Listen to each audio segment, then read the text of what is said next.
এবার হিজবুল্লাহ ও ইসরায়েলের গোলাগুলি অব্যাহত, বাড়ছে ভয়াবহ যুদ্ধের আশঙ্কা। আরো বিস্তারিত জানিয়ে দিব। এদিকে স্থল আক্রমণ শুরুর পর 51 জন ইসরায়েলি সৈন্য নিহত। আবারও ইসরায়েলি ড্রোন ভূপাতিতের দাবি ইসলামিক জিহাদের। এবার ইসরায়েলকে সন্ত্রাসী রাষ্ট্র বললেন এরদোগান, পাল্টা অভিযোগ তেল আবিবের।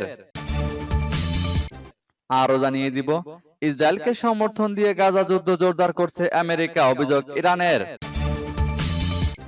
আন্তর্জাতিক অপরাধ আদালতে ইসরায়েলের বিরুদ্ধে মামলা করলেন আইনজীবীরা। এদিকে গাজায় মসজিদে ইসরায়েলের হামলা, নিহত অন্তত 50 জন। এবং সর্বশেষে জানিয়ে দিব, এবার গাজায় মানবিক অস্ত্রবিরতির প্রস্তাব পাশ হলো জাতিসংঘে। শুনছিলেন সংবাদ শিরোনাম, এখন বিস্তারিত। তবে তার আগে অনুরোধ থাকবে, এই ভিডিওতে একটি লাইক দিন এবং কমেন্টস করে জানিয়ে দিন আপনি কোন জেলা থেকে বা কোথা থেকে আমাদের সাথে যুক্ত রয়েছেন। এবং সংবাদের সর্বশেষ গুরুত্বপূর্ণ আপডেট পেতে চ্যানেলটি সাবস্ক্রাইব করে আমাদের সঙ্গেই থাকুন। এবার হিজবুল্লাহ ও ইসরায়েলের ভয়াবহ গোলাগুলি অব্যাহত, বাড়ছে যুদ্ধের আশঙ্কা। ইসরায়েলি বাহিনী দক্ষিণ লেবাননের বেশ কয়েকটি শহরে গোলা বর্ষণ করছে বলে দেশটির রাষ্ট্রীয় বার্তা সংস্থা জানিয়েছে। শেষ 1 ঘন্টায় ইসরায়েলি আর্টিলারি গুলি উদাইশে, বালাত, লাবুনে, মারওয়াহিন, শেরদা শহর এবং নাকুরার আশেপাশের শহরগুলিতেও আঘাত হানে। এতে হতাহতের কোনো খবর পাওয়া যায়নি। এর আগে হিজবুল্লাহ এক বিবৃতিতে জানায়, তারা লেবাননের হাওলা গ্রামের বিপরীতে ইসরায়েলি সেনাবাহিনীর একটি অবস্থান লক্ষ্য করে রকেট হামলা চালিয়েছে। হামাস ও ফিলিস্তিনিদের প্রতি সহানুভূতি জানিয়ে গত 8 অক্টোবর হিজবুল্লাহ সেনাবাহিনীর অবস্থানে হামলা চালানোর পর সাম্প্রতিক সপ্তাহগুলোতে ইসরায়েলি সেনাবাহিনী ও হিজবুল্লাহর মধ্যে গোলা বিনিময় বেড়েছে। মঙ্গলবার লেবাননের স্বাস্থ্য মন্ত্রণালয় যুদ্ধে হতাহতের খবর আনুষ্ঠানিক সংখ্যা প্রকাশ করে জানায়, গাজা যুদ্ধ শুরুর পর থেকে এ পর্যন্ত 77 জন নিহত ও 251 জন আহত হয়েছে। এদিকে স্থল আক্রমণ শুরুর পর 51 জন ইসরায়েলি সৈন্য নিহত। ইসরায়েলের কর্মকর্তারা জানিয়েছেন, গত 24 ঘন্টায় গাজায় আরো 2 ইসরায়েলি সৈন্য নিহত হয়েছে। এর ফলে স্থল আক্রমণ শুরু হওয়ার পর থেকে মোট ইসরায়েলি সেনা নিহতের সংখ্যা দাঁড়িয়েছে 51 জনে। গত 7 অক্টোবর থেকে গাজায় হামাসের বিরুদ্ধে যুদ্ধ করছে ইসরায়েল। ইহুদি রাষ্ট্রটি বলছে, হামাসকে নিশ্চিহ্ন করেই ইসরায়েলি সেনারা ঘরে ফিরবে। বুধবার ইসরায়েলের প্রধানমন্ত্রী বেনিয়ামিন নেতানিয়াহু গাজার কাছে জিকিম সেনাবাহিনীর প্রশিক্ষণ ঘাঁটি পরিদর্শনকালে হামাসকে নির্মূল করার তার লক্ষ্য পুনর্ব্যক্ত করেছেন। এক বিবৃতিতে নেতানিয়াহু বলেন, গাজায় এমন কোনো জায়গা নেই যেখানে আমরা পৌঁছাতে পারবো না। তিনি বলেন, আমরা আসব, আমরা হামাসকে নির্মূল করব এবং জিম্মিদের ফিরিয়ে দেব। গতকাল আমি প্রেসিডেন্ট বাইডেনের সঙ্গে আবারও কথা বলেছি। আমরা নিরলস থাকব, আমরা হামাসকে নির্মূল করব, বিজয় অর্জন করব এবং জিম্মিদের ফিরিয়ে দেব। ইসরায়েলি সেনারা বর্তমানে আল শিফা হাসপাতালটিকে হামাসের অবকাঠামোর সাথে সংযুক্ত বলে দাবি করে অভিযান চালাচ্ছে। আবারও ইসরায়েলি ড্রোন ভূপাতিতের দাবি ইসলামী জিহাদের। গাজার অন্যতম স্বাধীনতাকামী সংগঠন ইসলামিক জিহাদ বলছে, তাদের সশস্ত্র শাখা গাজায় একটি ইসরায়েলি ড্রোন ভূপাতিত করেছে। ইসলামিক জিহাদের আল কুদস ব্রিগেড জানিয়েছে, আমরা একটি ইহুদিবাদী স্কাইলার্ক ড্রোন ভূপাতিত করেছি এবং এর নিয়ন্ত্রণ নিয়েছি। গত 7 অক্টোবর গাজায় হামাসের বিরুদ্ধে যুদ্ধ ঘোষণা করে ইসরায়েল। যুদ্ধের আজ 40তম দিন। এদিন ফিলিস্তিনের উত্তর গাজার আল শিফা হাসপাতালে অভিযান শুরু করেছে ইসরায়েলের সামরিক বাহিনী। সামাজিক যোগাযোগ মাধ্যমে দেওয়া পোস্টে ইসরায়েলি বাহিনী জানিয়েছে, গোয়েন্দা তথ্যের ভিত্তিতে তাদের এই অভিযান। হাসপাতালটিতে ফিলিস্তিনি স্বাধীনতাকামী সংগঠন হামাসের সদস্যরা লুকিয়ে আছেন এবং সেখান থেকে কার্যক্রম পরিচালনা করছেন বলে আগে থেকেই অভিযোগ জানিয়ে আসছিল ইসরায়েল। এদিকে খাদের জানুন নামের এক প্রত্যক্ষদর্শী বিবিসিকে ফোনে বলেছেন, আল শিফা হাসপাতালে 6টি ট্যাঙ্ক সহ শতাধিক সেনা ঢুকেছেন। তাদের কারো কারো মুখে মুখোশ দেখা গেছে। তাদের কেউ কেউ আরবিতে বলছিলেন, কেউ নড়বেন না, জায়গা থেকে সরবেন না।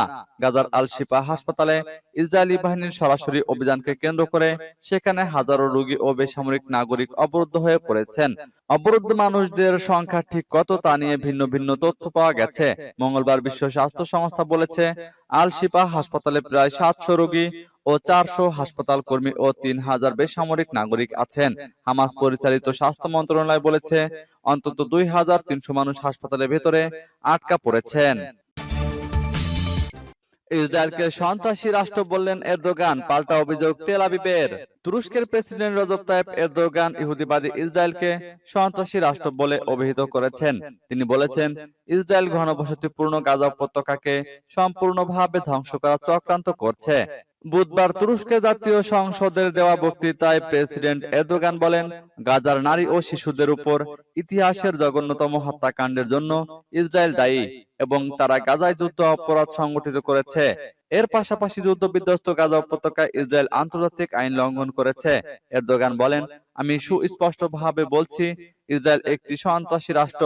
ইসরায়েলের হাতে পারমাণবিক অস্ত্র থাকার কথা স্বীকার করার জন্য যুদ্ধবাজ প্রধানমন্ত্রী বেনিয়ামিন নেতানিয়াহুর প্রতি তিনি আহ্বান জানান।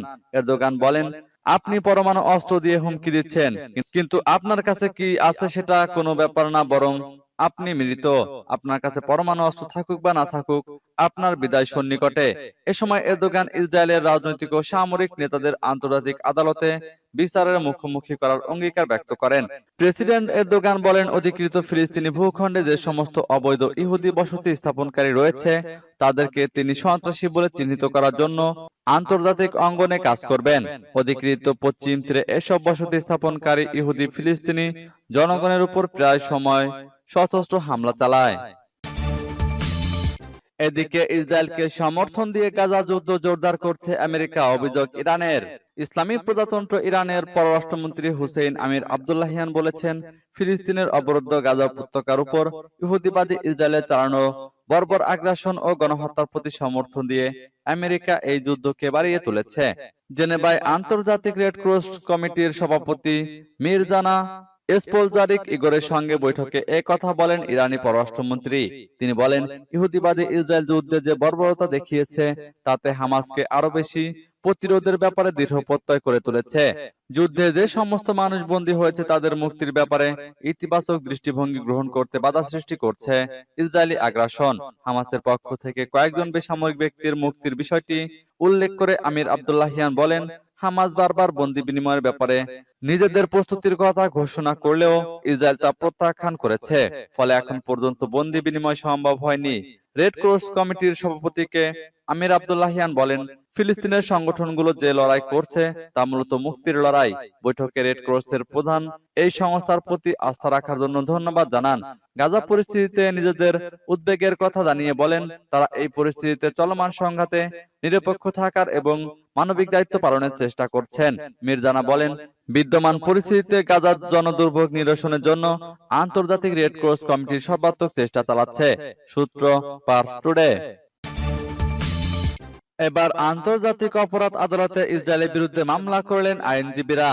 ফিলিস্তিনের অবরুদ্ধ গাজা উপত্যকার উপর ইহুদিবাদী ইসরায়েলের বর্বর আগ্রাসন ও গণহত্যার বিরুদ্ধে আন্তর্জাতিক অপরাধ আদালত বা আইসিসিতে একটি মামলা দায়ের করেছেন একদল আইনজীবী।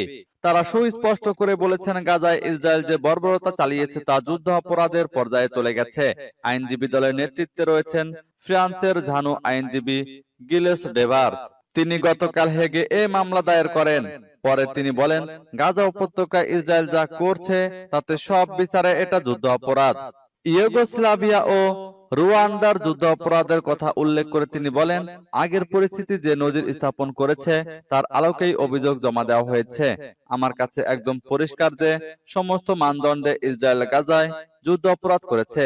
এটা আমার মত নয়, আইনের দৃষ্টিতে এটাই বাস্তবতা। মামলা দায়ের করা আইনজীবীরা বলেন, ইসরায়েল যেহেতু গাজায় ফিলিস্তিনি জনগণের বিরুদ্ধে যুদ্ধ অপরাধ করছে, সে কারণে পশ্চিমা দেশগুলোকে এই অপরাধে প্ররোচনা দেওয়া থেকে বিরত থাকতে হবে। সূত্র পার্স টুডে। এবার গাজায় মসজিদে ইসরায়েলের ভয়াবহ হামলা, নিহত অন্তত 50 জন। অবরুদ্ধ গাজা উপত্যকার একটি মসজিদে হামলা চালিয়েছে ইসরায়েল। এই হামলায় অন্তত 50 জন নিহত ও আহত হয়েছেন আরো অনেকেই। বুধবার এই ঘটনা ঘটে বলে জানিয়েছেন ফিলিস্তিনের রাষ্ট্রীয় সংবাদ মাধ্যম ওয়াফা। খবর আল জাজিরার। সংবাদ মাধ্যমটি জানিয়েছে, অবরুদ্ধ গাজা উপত্যকার মধ্য অঞ্চলে আল শাবরা এলাকার একটি মসজিদে বিমান হামলা চালিয়েছে ইসরায়েলি বাহিনী। হামলায় আহত হয়েছেন বেশ কয়েকজন। এছাড়া দক্ষিণ গাজার খান ইউনিস এলাকায় একটি টেলিকমিউনিকেশন টাওয়ারে হামলার ঘটনা ঘটেছে। এতে এক শিশুর প্রাণ গেছে। চলমান সংঘাতের সূত্রপাত গত 7 অক্টোবর। ওই দিন ইসরায়েলি ভূখণ্ডে হামলা চালায় ফিলিস্তিনের স্বাধীনতাকামী সংগঠন হামাস। এরপর পরে গাজায় পাল্টা হামলা শুরু করে ইসরায়েলি বাহিনী। গাজা উপত্যকায় 1 মাসের বেশি সময় ধরে নির্বিচারে হামলা চালানো হচ্ছে। হামলায় 11,500-এর বেশি ফিলিস্তিনি প্রাণ হারিয়েছেন। নিহতদের বেশিরভাগই নারী ও শিশু। অবরুদ্ধ গাজায় দেখা দিয়েছে চরম মানবিক সংকট। পাশাপাশি চলছে একের পর এক হামলা। ইসরায়েলি বোমার আঘাত থেকে বিদ্যালয়, হাসপাতাল, অ্যাম্বুলেন্স, শরণার্থী শিবির কিছুই বাদ যাচ্ছে না। এদিকে গাজায় মানবিক অস্ত্রবিরতির প্রস্তাব পাশ হলো জাতিসংঘে। অবশেষে গাজায় মানবিক অস্ত্রবিরতির আহ্বান জানিয়ে একটি প্রস্তাব পাশ হলো জাতিসংঘে। বুধবার নিরাপত্তা পরিষদে মাল্টার উত্থাপিত প্রস্তাবের পক্ষে ভোট দেয় 12 সদস্য। বুধবার সংবাদ সংস্থা এপি এ খবর জানায়। এপির প্রতিবেদনে বলা হয়, ভোটদানে বিরত ছিল যুক্তরাষ্ট্র, যুক্তরাজ্য ও রাশিয়া। গাজায় পর্যাপ্ত মানবিক সহায়তা পৌঁছাতে যথেষ্ট সময়ের জন্য অস্ত্রবিরতি কার্যকরের কথা বলা হয় প্রস্তাবে। এ সময় জিম্মিদের নিঃশর্ত মুক্তির আহ্বানও জানানো হয়। তবে অবিলম্বে অস্ত্রবিরতি ইস্যুর উল্লেখ না করায় প্রস্তাবে সমর্থন দেয়নি রাশিয়া। অন্যদিকে হামাসের প্রতি নিন্দা না জানানোয় ভোটদানে বিরত ছিল যুক্তরাষ্ট্র, যুক্তরাজ্য। গাজায় ইসরায়েলের চলমান আগ্রাসন শুরুর পর এই নিয়ে পঞ্চমবারের মতো অস্ত্রবিরতি ইস্যুতে প্রস্তাব উঠল নিরাপত্তা পরিষদে। যুক্তরাষ্ট্রের ভেটোর কারণে পাশ হয়নি এর আগের মানবিক বিরতির প্রস্তাব।